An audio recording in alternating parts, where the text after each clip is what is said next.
പട്ടാമ്പി ഉപജില്ലാ school കലോത്സവത്തിലെ grade തിരിമറിക്ക് പിന്നിൽ 2 അധ്യാപകരാണെന്ന് കണ്ടെത്തൽ. പട്ടാമ്പി AEO നടത്തിയ അന്വേഷണ റിപ്പോർട്ട് പുറത്തുവന്നു. PTMY ഹയർ സെക്കൻഡറി സ്കൂളിലെ അധ്യാപകരായ KC സന്ദീപ്, ജംഷീദ് എന്നിവർ തിരിമറി നടത്തിയെന്നാണ് കണ്ടെത്തൽ.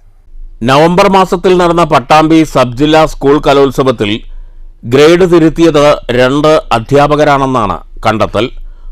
ഉപജില്ലാ കലോത്സവം നടന്ന എടപ്പലം PTMY ഹയർ സെക്കൻഡറി സ്കൂളിലെ അധ്യാപകരായ KC സന്ദീപ്, ജംഷീദ് എന്നിവരാണ് തിരിമറി നടത്തിയതെന്ന് AEO കണ്ടെത്തി. ഇതിൽ തെറ്റുപറ്റിയെന്നുള്ള വിശദീകരണം സന്ദീപ് നൽകിയതിന്റെ വിവരങ്ങളും പുറത്തായി. കലോത്സവത്തിൽ മത്സരഫലങ്ങൾ വെബ്സൈറ്റിൽ അപ്ലോഡ് ചെയ്യുന്ന ചുമതല സന്ദീപിനായിരുന്നു. അതുകൊണ്ട് തന്നെ തന്റെ സ്കൂളിന് നേട്ടമുണ്ടാക്കാൻ സന്ദീപ് ഗ്രേഡ് തിരുത്തിയെന്നാണ് ലഭ്യമാകുന്ന വിവരം. എന്നാൽ ജംഷീദിന്റെ പ്രേരണ പ്രകാരമാണ് താൻ തിരിമറി നടത്തിയതെന്നും സന്ദീപ് വിശദീകരണത്തിൽ പറയുന്നുണ്ട്.